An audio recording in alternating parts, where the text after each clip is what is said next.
Biggest tsunami అంట. ఇటు side కూడా చూడండి అన్నీ కూలిపోయినాయి ఆల్మోస్ట్.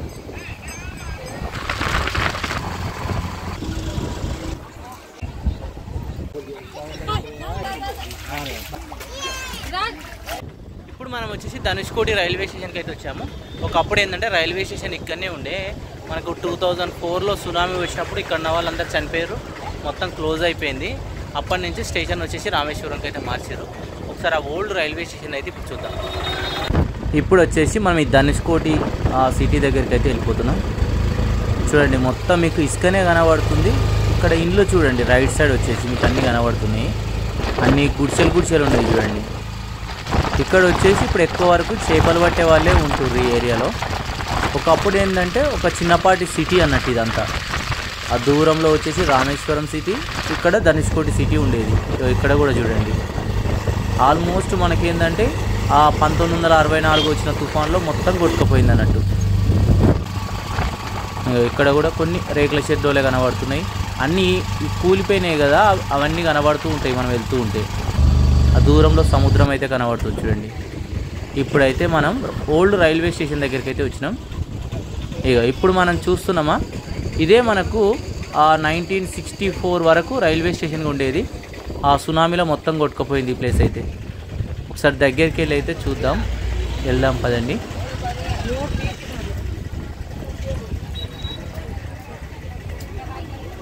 ఇక్కడ ఇప్పుడు వచ్చేసి మార్నింగ్ టైమే ఉంటారు, నైట్ అయితే ఎవరు ఉండరు ఇక్కడ. ఆ దూరంలో వచ్చేసి లెఫ్ట్ సైడ్ టెంపుల్ ఉన్నట్టున్నది. ఒకసారి ఇక్కడైతే చూసినాం కదా, టెంపుల్ దగ్గరికి అయితే వెళ్దాం పదండి. ఇక లెఫ్ట్ సైడ్ కనబడుతుంది, ఇక్కడ టెంపుల్ ఉంది. ఇక్కడ అన్ని ఇండ్లు ఉన్నాయి, ప్లస్ ఇక్కడ స్టేషన్ ఆల్మోస్ట్ అంతా కూలిపోయి కనబడుతుంది. ఇక్కడ వచ్చేసి రాముని పాదాలు ఏవో చూపిస్తున్నారు, ఏంటిదో తెలియదు. టెంపుల్ ఉన్నట్టున్నది, రామపాదం టెంపుల్. ఇక్కడ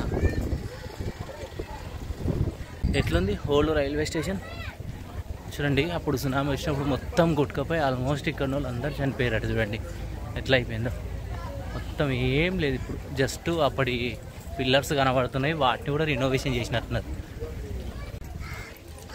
ఏముంది గింతేనా, ఇది ఒక్కటి ఉన్నది.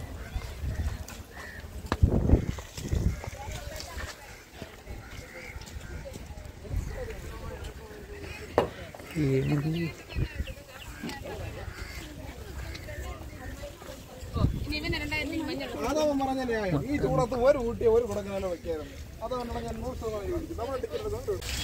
చూడండి, మొత్తం కూలిపోయి ఎట్లా కనబడుతుందో, మొత్తం కూలిపోయింది. ఇక్కడ ఒక చిన్న టెంపుల్ ఉంది అంతే, ఇక ఏం లేదు. ఆనవాళ్ళు జస్ట్ ఉంచిరు అంతే, ఉంచాలని అంతే, ఆనవాళ్ళు ఏం లేవు ఇక్కడ.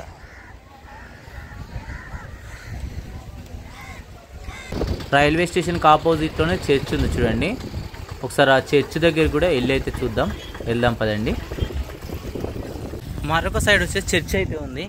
ఆల్మోస్ట్ ఇది కూడా కూలిపోయింది. అప్పటి నుంచి అలానే ఉన్నట్టున్నది, కొంచెం కొంచెం కనబడుతుంది, చూపిస్తా చూడండి. ఇది చూడండి ఆల్మోస్ట్ కూలిపోయింది, కొంచెం కనబడుతుంది. అప్పుడు మొత్తం మంచిగా ఉండేది, ఒక విలేజ్ లాగానే ఉండేదట ఆ టైంలో. కానీ మొత్తం సునామీ వచ్చి కూలిపోయి ఏం లేకుండా అయిపోయింది ఇక్కడ.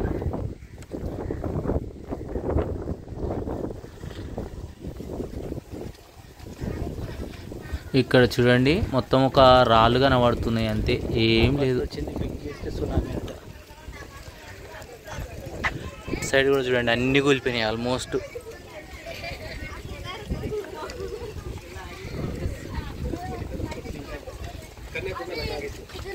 అన్ని రాళ్ళని చూసి అవుతుంది చూడండి. ఇక మొత్తం ఇసుక కదా, మోస్తారు సిటీ అన్నట్టు ఇదంతా, అంతా కూలిపోయి ఈ విధంగా అయిపోయింది చూడండి.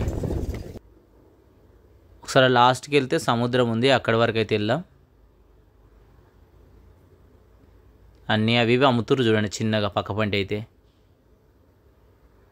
ఓకే, ఆ దూరంలో వచ్చేసి మనకు సముద్రం కనబడుతుంది. ఇంత ప్రశాంతంగా ఉండే సముద్రం ఆ 1964లో ఒక్కసారి బీభత్సంగా వచ్చే వరకు ఈ ఏరియా అంతా కొట్టుకుపోయింది అన్నట్టు. అలలు ఎలా వస్తున్నాయి చూడండి, చాలా బీభత్సమైన అలలు అయితే వస్తున్నాయి చూడండి. ఇక్కడ అక్కడ చూడండి అన్నీ కూలిపోయి కనబడుతున్నాయి చూడండి, అన్ని రాళ్ళు అవి ఇవి కనబడుతున్నాయి మనకు. అక్కడికి వెళ్ళి వచ్చినాం. ఆ రైట్ సైడ్ మొత్తం ఇండ్లే ఉండేటి అట మనకైతే. Old railway station, old church అయితే చూసినాం కదా. ఇక్కడనే మీకు వచ్చేసి సముద్రం కూడా ఉంది. అలలు మాత్రం ఇక్కడ బీభత్సంగా వస్తున్నాయి ఈ ప్లేస్లో. ఒకసారి చూపిస్తా చూడండి. ఇదో చూడండి మరొకసారి అలలు ఎంత పవర్ఫుల్గా వస్తున్నాయో. లోపలికి వెళ్ళనియట్లేదు, సెక్యూరిటీ ఉంది ఇక్కడైతే. ఇక ఓల్డ్ రైల్వే స్టేషను, చర్చ్ చూసినాం కదా. ఇక ఇక్కడ నుంచి ముందుకు వెళ్తూ ఉంటే లెఫ్ట్ సైడ్ చూడండి లైట్ హౌస్ కనబడుతుంది మీకు. ఇప్పుడు ఏంటంటే మొత్తం చివరి ప్లేస్కి అయితే వెళ్ళిపోదాం. ఇసుక చూడండి మొత్తం రోడ్డు మీద వచ్చి పడిపోయింది. మనకేంటంటే ఆ సునామీ వచ్చి ఇక్కడ ప్రజలు అంతా చనిపోయిన తర్వాత చాలా రోజుల వరకు ఇక్కడ ఈ రోడ్డు కూడా లేదట. తర్వాత వేసిర్రు. ఇక్కడ చూడండి అన్ని పర్మనెంట్ ఇండ్లు కావు ఇవన్నీ. చూడండి అంత గడ్డితోని వాటితోని వేసిన ఇండ్లే కనబడుతున్నాయి చూడండి. ఒకసారి ఇటు సైడ్ కూడా చూడండి. లాస్ట్ వరకు వెళ్తున్నాం అన్నట్టు మనమైతే. ఇప్పుడు ఇక్కడ ఏదో షిప్ కనబడుతుంది చూడండి లెఫ్ట్ సైడ్ వచ్చేసి. ఈ లెఫ్ట్ సైడ్ వచ్చేసి మనకు అలలు ఉంటాయి సముద్రం మొత్తం. రైట్ సైడ్ మాత్రమే అలలు ఉంటాయి. ఇలా లెఫ్ట్ సైడ్ మనం ఎంత దూరమే వెళ్ళొచ్చు, చిన్నగా కూడా అలలు ఉన్నాయి అన్నట్టు. చూడండి మనకు అందరు లోపలికి వెళ్ళి స్నానాలు చేస్తారు. ఇక్కడ కనబడుతుంది చూడండి ఒకసారి. రైట్ సైడ్ చూడండి ఇక అలలు ఎట్లా వస్తున్నాయి చూడండి, చాలా బీభత్సంగా వస్తాయి ఇటు సైడ్. ఇప్పుడు వచ్చేసి చివరి ప్లేస్కి అయితే వచ్చేసాం ధనుష్కోటిలో. ఇక్కడ నుంచి మనం ఇక లోపలికి అయితే నడుచుకుంటూ అయితే వెళ్దాం పదండి. ఇప్పుడు మనం ధనుష్కోటికి అయితే రీచ్ అయిపోయినాం. చూడండి ఎంత రష్ ఉందో. ఇవాళ సండే అనుకుంటా, అందుకే రష్ అయితే ఫుల్ ఉంది. రామేశ్వరంకి ఎప్పుడైనా వస్తారనుకుంటా కానీ ఫుల్ అంటే ఫుల్. వెహికల్స్ కూడా చూడండి ఫుల్ వెహికల్స్ వస్తున్నాయి.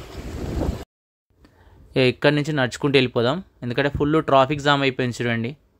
మార్నింగ్ టైంలోనే మనకి రష్ ఉంటుంది అంతా, ఇక నైట్ టైంలో ఎవరు ఉండరు ఇక్కడ. సుమారు 1800 మంది వరకు చనిపోయారట 1964లోనే. ఒకసారి రైట్ సైడ్ అయితే చూద్దాం.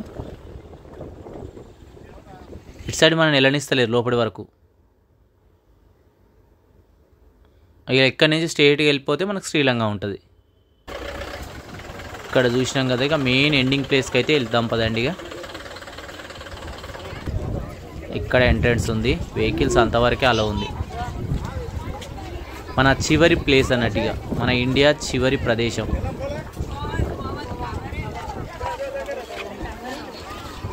ఇక్కడి నుంచి కొంచెం దూరం అయితే వెళ్దాం. ఆల్మోస్ట్ ఎండింగ్ ప్లేస్కి అయితే వచ్చేసాం. ఈ ప్లేస్ని అయితే ఒకసారి అయితే చూడండి. మొత్తానికి అయితే ధనుష్కోటిలో ఉన్నాం చూడండి. లాస్ట్ పాయింట్ ఇది మన ఇండియాకు. ఇక్కడ నుంచి ఒక 25-29 కిలోమీటర్స్ దూరంలో మనకు శ్రీలంక అయితే ఉంటుంది. ఒకసారి చూడండి ఎంత బ్యూటిఫుల్గా ఉందో వ్యూ. ఒకసారి ఇక్కడ నుంచి క్లియర్గా చూపిస్తా చూడండి వ్యూ. చూడండి ఒకసారి సముద్రం ఎలా అలలు వస్తున్నాయో. ఎండింగ్ ప్లేస్ ఇక ఇక్కడ వచ్చేసి చాలామంది అయితే సేద తీరుతుర్రు. మనం ఆ లెఫ్ట్ సైడ్కి వెళ్ళి వచ్చినాం.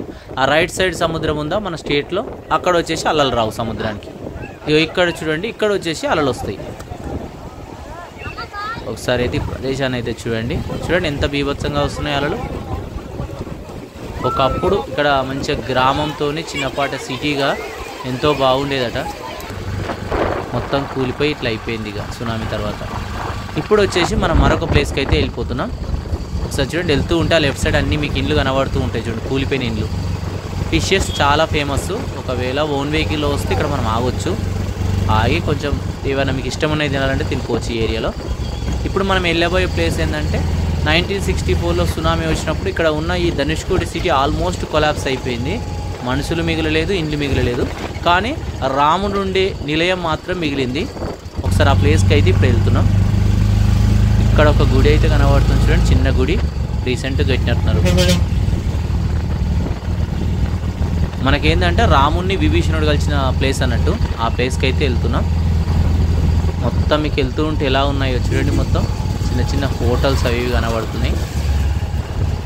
ఇవన్నీ చూసుకుంటూ మనమైతే వెళ్ళిపోదాం ఇక ఆ ప్లేస్కి అయితే. ఇక మధ్యలో వచ్చేసి ఇలా వారధి అయితే నిర్మించారు ఆ ప్లేస్కు. అన్ని ఐలాండ్లే అన్నట్టు. ఇప్పుడు మనం వెళ్ళేది మరొక ఐలాండ్. ఇక చూడండి రాముని ప్లేస్కి అయితే వచ్చేసినాం.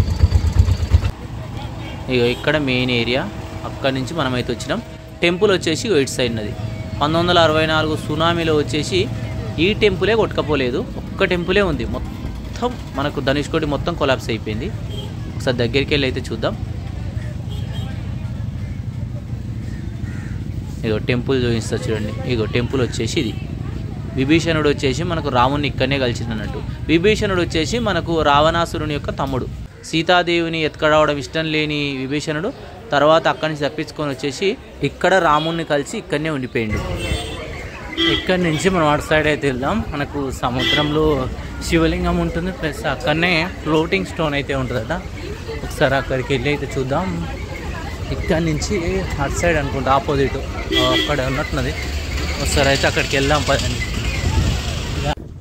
ఆ ప్లేస్కి అయితే వెళ్తూ ఉంటే చూడండి, ఇగో ఈ లెఫ్ట్ సైడ్ ఈ రైట్ సైడ్ ఎలా ఉందో చూడండి. ఇక్కడ మనకి సముద్రాన్ని అలలు రావు, దగ్గరికి వెళ్ళి అయితే మీకు చూపిస్తా. చాలామంది ఆ లోపలికి వెళ్తున్నారు చూడండి. ఇక్కడి నుంచి శ్రీలంక వరకు మనకు వారధిని అయితే నిర్మించాడు అన్నట్టు రాముడు. మొత్తం నీటిలో తేలియాడే రాళ్లతోనే నిర్మించిండు అన్నట్టు. ఆ రాళ్ళను అయితే చూద్దాం.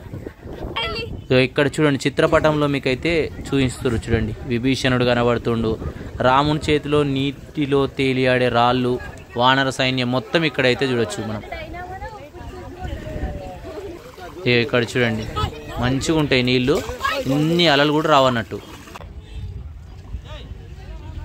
ఇక్కడ బ్రిడ్జి ఆనవాళ్ళని కూడా మనమైతే చూడొచ్చు ఈ ప్రదేశంలో. ఇక్కడ ఏంటంటే ఒకసారి చూడండి, ఇక్కడ ఇగో వాటర్ ఎలా ఉన్నాయి చూడండి, ఫ్రెష్గా ఉన్నాయి సముద్ర వాటర్. ఒకసారి ఇక్కడి నుంచి లోపలికి వెళ్ళి మీకు ఆ నీటిలో తేలియాడే రాయిని అయితే చూపిస్తా. ఇక్కడ చిన్న శివుని లింగం అయితే మనకు దర్శనమిస్తుంది. ఇక్కడి నుంచి లోపలికి అయితే వెళ్దాం. ఇక ఒకసారి ఇక్కడ చూడండి లోపలికి వచ్చినాక అయ్యో రాయి చూడండి, చాలా బరువు ఉంటుందట, నీటిలో తేలియాడుతుంది చూడండి. ఇక్కడ చూడండి చాలామంది ఆ రాయిని అయితే లేపుతారు చూడండి, లేపలేకపోతున్నారు అంత బరువు ఉంది. మొత్తం వానర సైన్యం కలిపి శ్రీలంక వరకు వీటినే ఉపయోగించారు. ఈ రాళ్ళని వేసి వారధిని నిర్మించి రావణాసురుడి మీద యుద్ధం చేసి మనకు సీతాదేవిని తీసుకురావడం అయితే జరిగింది. నేను కూడా రాయిని అయితే లేపాను చూడండి. ఇది ధనుష్కోటి యొక్క విశేషాలు. Thank you.